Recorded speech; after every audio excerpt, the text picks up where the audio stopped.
Hi everyone. So I wanted to go ahead and just kind of briefly mention Project 2 a little bit and give you a little bit of an overview for that. So basically, we're just going to walk through. This is just from your syllabus and kind of what I've posted specifically about Project 2. So we're just going to walk through this together, and then I'm going to show you where to find some additional information. So ultimately, during this project, we're just going to walk through this. I know it might be boring.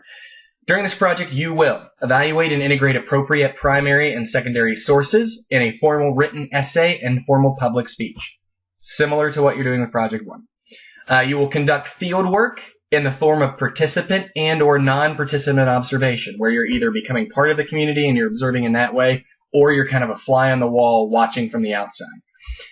You want to develop and use interview protocol. Remember, you have to identify someone in the community to interview and talk to them about the community, etc.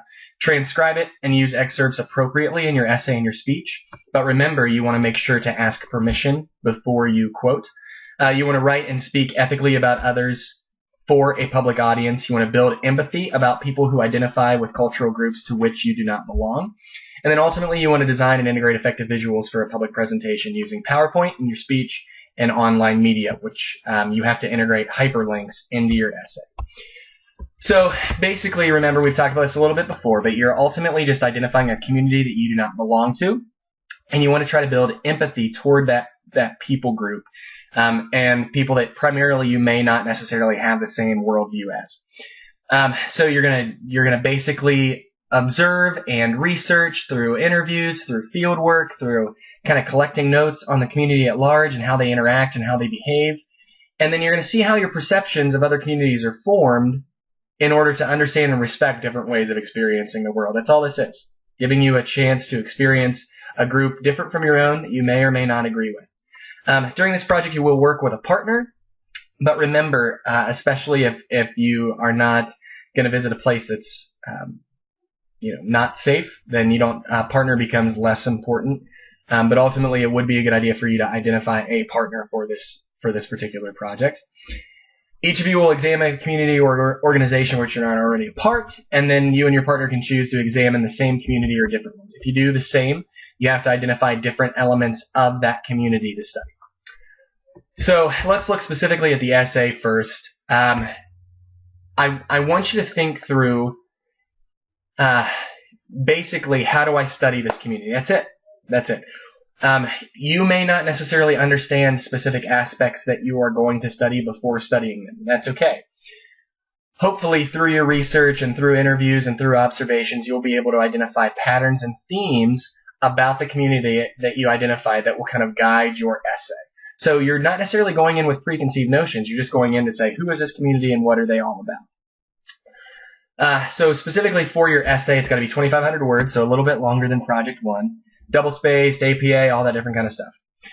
You have to integrate 3 or more hyperlinks, which are basically just websites that you kind of take and integrate into the essay, and we can directly click from the essay onto that site to go to the site. So ultimately, you can kind of think through that this would be ideal for an online audience, that we could just go ahead and click and go directly to that source. You want to integrate 3 or more images. Does not have to be the same photo this time. Can be different photos. And you want to integrate observation and interview data. So that's part of your research, and those are primary resources for you that you are, as the researcher, observe this and you hear this in an interview. Make sure that your reference page includes citation information for the hyperlinks, the images, the interview, and the field notes, and then at least 2 additional credible resources. One side project or side assignment that you're going to do is you're going to create an annotated bibliography specifically for sources that you can use in this particular project. So those 2 credible resources should have already been found by the time you start this essay. If you need additional, we don't need to talk about the speech yet. I just want you to focus on the essay. If you need additional information, make sure that you visit Blackboard, and then you can go to course content. Pretty easy, right? And then same place where we had a lot of the Project 1 information, Project 2. Underneath this folder, it's going to give you a lot of different things.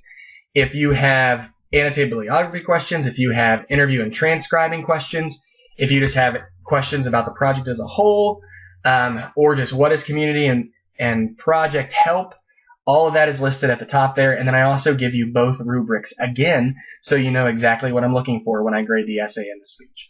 So I would encourage you to visit that. I would encourage you to just kind of continue to think through your community and ultimately kind of how you want to approach this, and start identifying a gatekeeper, start identifying times to interview, and then also start identifying someone that you want to talk to about your community, and prepare to observe.